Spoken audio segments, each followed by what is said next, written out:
Curt Eschelman and Alan Wilcox are childhood friends who moved to Durham in 1975 to finish medical school. Their family shared a house in Trinity Park. At that time, Curt recalls the area around the old ballpark was on the cusp of change.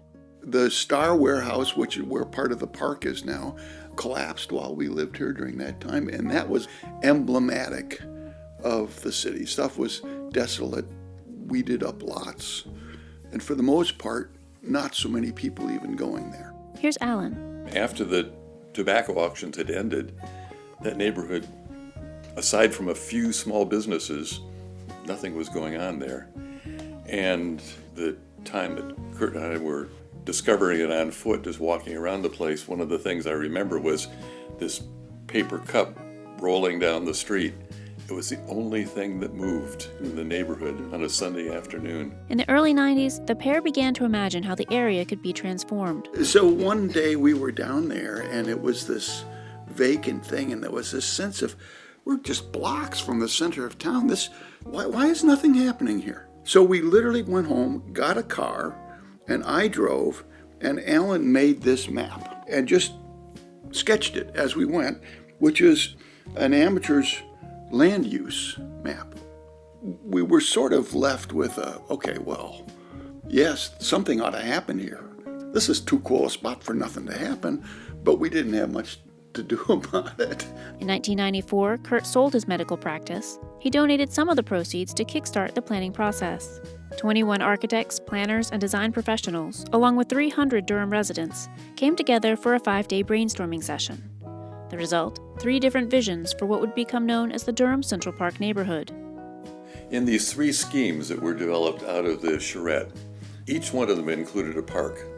And we hadn't thought about a park before. We were thinking about a neighborhood. We were thinking about bringing energy to this area. But the common theme of a park gave us something to focus on. And we named the neighborhood Durham Central Park. Right. So that was our kind of foothold into the neighborhood idea. And so out of that, we formed a nonprofit, and on we went. Got a city bond referendum passed, $1 million, bought land. At that point, very much the park was the city's contribution in this, who's going to go first? The city was willing to say, all right, we'll step up. Here's $1 million. Through a public-private partnership, the city worked with Durham Central Park to grow the concept from an inspired daydream into an anchor for the community. There was a year when the city's annual 4th of July fireworks, they couldn't do it out by South Square where they used to, and they did it in the park. And my wife and I walked down there. We walked down Trinity and went down Foster, and so I didn't know what to expect, but I was glad it was happening. And we kind of crested the hill going down Foster to the park, and all of a sudden, I saw Foster Street full of people. And I had to stop